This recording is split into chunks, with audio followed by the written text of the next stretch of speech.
Peace and blessings, blessings and peace. It's the boy Jarmel Reese, and I want to share my experiences with you.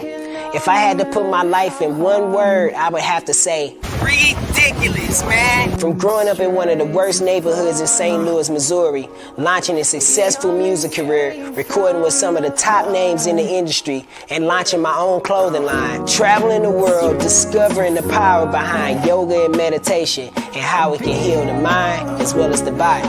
So tune in to my show, Just a Thought. Follow the story, like the page, subscribe. Let's write the rest of the story that you've always dreamed of. Peace and blessings, blessings and peace. It's the boy Jarmel Reese. See you soon.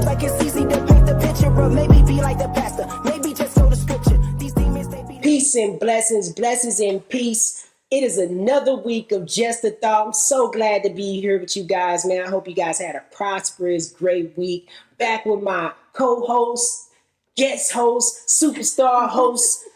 Got my Jesna in the building, as usual. Hey, how y'all doing? Yes.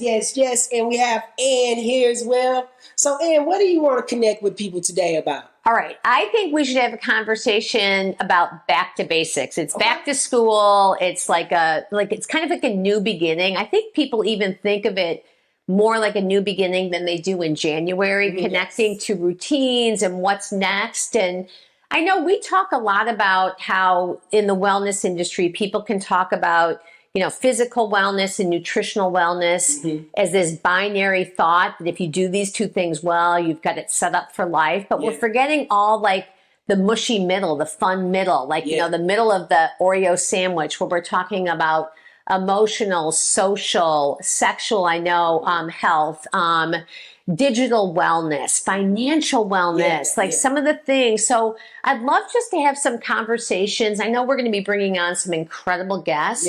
But let's talk about, kind of our experiences in those realms, maybe even bring in a little of our expertise. What do you think if we start there? No, that's good with me. Jazzy, what you think? You want to go ahead and lead this off? Sure. Back to school, I think, comes with many different things, right? So when we talk about it, what does it look like family-wise? You're getting back into your routine. What does it look like going back to school? Well, you're moving up to a new grade. You got new peers. A lot of different things are approaching. Because when I think of back to school and being in that place, sometimes you have a lot of anxiety, right? Sure. You're going back in. I'm in this new grade level. Now it's like, what do I do now? What is that like? Because it's totally different now. I agree. Totally different. I agree. So I think those things are important right now for parents to also too, when your kids come home, talk to them. How was your first day? Watch body language too, because you never know what's going on with. Are they really okay? Are they nervous? Because bullying starts early too. Just really touch on it. Not for all kids. Some kids are really that outspoken and they're good all the way around. But just really communicate connectivity with them. Connectivity. I think connectivity is definitely key where we talk about the social. Social, emotional. Social, emotional. Because the thing of it is that during that whole COVID thing, we got to realize that these are the kids that went through COVID. You're right. And these kids are actually more disconnected. And more connected to their phone than they are connected to their parents or even to their own emotions. So they're taking on emotions that they may be seeing through their phone, through this. And like you said, bullying. Bullying comes from what you see. Where it comes, it's so many different things. And I think we have to still be aware of that. That these kids actually went through something that we could never, ever understand.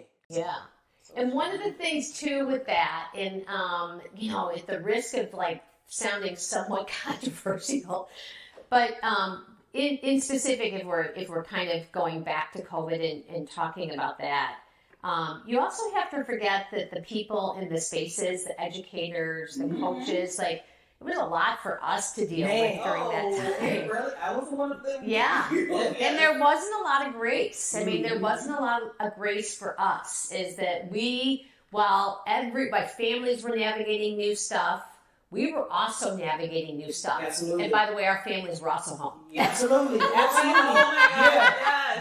absolutely right. So you had to be a teacher and have to deal with the same things. Yeah. And have to continue to kind of stay on the schedule. Sure. That's definitely, we didn't think about that stuff. Well, how about this one thing? How about this? You know, so first of all, digital detoxing doesn't work because of exactly what you're saying. Yep. It's here forever. So we have to learn to live with it. We need to flourish. We need digital flourishing, right? Yes. But how about something as simple when we're watching a TV program together, super fun, super entertaining. What if the boundary, we're going back to boundaries, what if the boundary is nobody gets to be on a device, the device is the television? What about that? Is that a reasonable boundary? That's perfect. That's perfect. That is definitely something that you would have to keep at, because I've tried that also. Yeah. I'm a mom with 2 teenagers and like one, well, they're all in double digits. But we had a bucket. Yeah. At a certain time, phone goes in there. I put it high up. Love. I can only touch it. Sure. But I had to disconnect too. Sure. Yes. My phone had to go in the bucket too. Yeah. So I was like, oh man. For sure. Yeah. So it's like a learning thing for everybody. Like you said, I was in that space too as a educator who had a child who diagnosed with ADHD next to me. Right. Make sure he stayed in class, but I'm on with kids like him too. Right. So it was definitely it did get overwhelming. Sure. You're on electronics 7 hours, 8 hours. Yeah.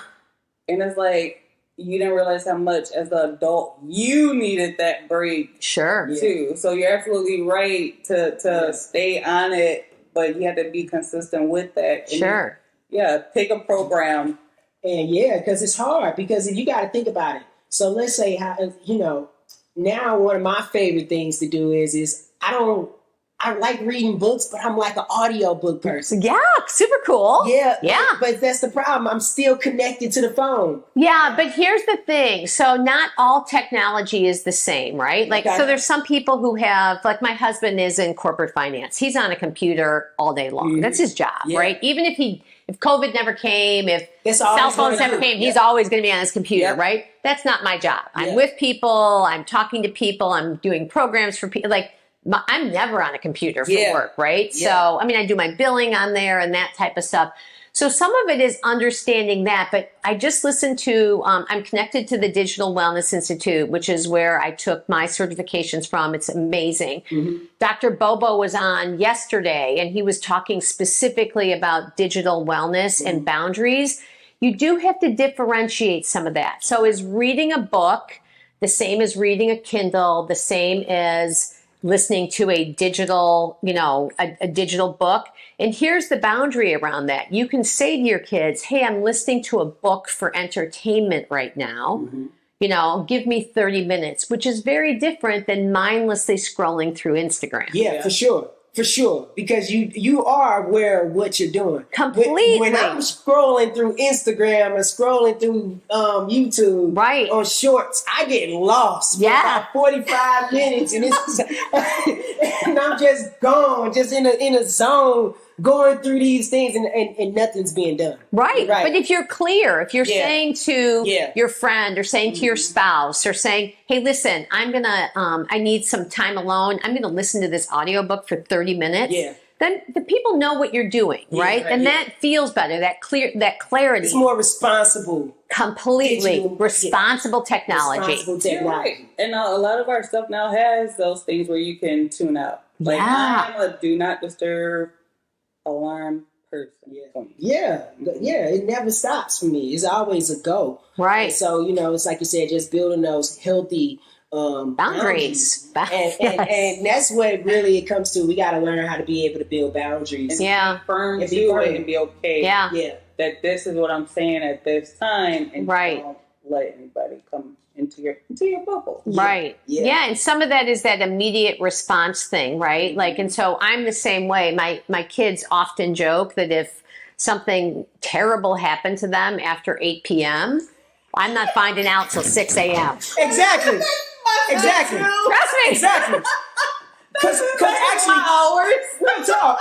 Because real life. what can you do? Well, I'm like, if they're dead, they're already They're dead. already dead. That's exactly how I think. I'm like, if You're in jail, you're still in you're jail. still in jail, I'll see you in the morning. There's nothing you can do. And that is some, People, thank you. Everyone else is looking at me like, oh my gosh, I can't believe they gave you children. you should never call me at a certain time. It's Right? not gonna, it's yes. Because prior to this, you didn't find out until the next day. So some of it is taking ourselves less seriously, understanding that we don't need to instantly respond to people. And some of that, like, I know we've kind of started talking about our kids, but some of that is actually coming from, I think, even from the powers that be. Like, in corporate America, where you've got, people who are above you in positions of power, emailing 24/7, and this expectation that you're reading and responding, and it's overwhelming. Oh yeah. And and that, just setting boundaries around that. Like, I know a lot of people in the education space where they're getting bombarded by emails on Sunday night. Yeah. Before they're back in the claroom. And I know it happens across. I'm speaking of what I know. No, but that's serious. It is serious. It's not, and until we have people who are in positions of power in corporate America realizing time off is time off, vacation time is vacation time, work hours are here. And I'm not saying there aren't people that function better, maybe. I know that, like, even in corporate America, people who are working from home, maybe they work better from 6 p.m. to 9 p.m. That's awesome. But don't be sending emails. No. Send or them. And I'm going to check them because I'm not. Exactly. It goes back to boundaries. Boundaries. It goes back because of what it does is it actually can be like lightweight bullying. Yes. And not knowing that because you're telling people to respond to you right there. And some people feel their anxiety. Completely, I do. Yeah, like they have to respond. And with me, I have to tell my friends. I had a friend that something happened to her, and she was like ready to respond and react right then and there. And I was like, listen, Pause. Breathe for a second. Respond when you want to. Yeah. You don't have to have the answer for somebody right then and there. They want the answer. Let their anxiety build up. Sure. Take you a breath. Go and read a book. Go keep doing exactly what you were doing. Sometimes people text me all kind of crazy times. Yeah. I'm like, I'm not responding to that stuff until I'll get ready to respond to it. Exactly. The power of the pause is so important, right? Just taking time. And the interesting thing, though, too, and my husband jokes, like, sometimes if we're really clear about boundaries when we're driving, we do not use our cell phones when we're driving. So if I'm driving and I need to communicate, let's say, to a student athlete, I'll be like, hope your day is going well, smiley face, emoji, happy face. Like, and I have to like tell him what emojis. Yeah. Like, if I was sending that text message to him, it's like, I hope you're okay, like, period, He's like, what are all these emojis? I'm like, I'm communicating with a 16-year-old. They need emojis. Exactly. They're like, oh my God. And like, she's not mad at me. Exactly. Because you can't tell tone and texture. That's the problem. Yeah. Yes. Because text messaging, you can be having a bad day. Completely. I can be sending you something that's perfectly, I'm in a great space. Right. Yeah, and so wrong. And you read it and you're like, oh, so what's wrong with Jarmel today? Exactly. And you're ready to go there, and it's like, no, this wasn't what it was. But you write something, and it goes back. Some people need reassurance. I know, and that comes with the whole social part of it. Like, I need to put an emoji. Sometimes I put LOL after things, so I won't offend people. And so I find that I'm okay. Yeah. I'm not mad. It's exactly right. That's so true. Yeah. I know one person I do that a lot. Yeah. Because they're going to think like, oh, what's wrong with you? Like, hey, no, right. I'm good, I promise you I am. Yeah. But for them to know, like, oh, okay, she's fine. Yeah. I'm crazy. So that's the thing, too. We talked about being disconnected, and then we talked about disconnecting.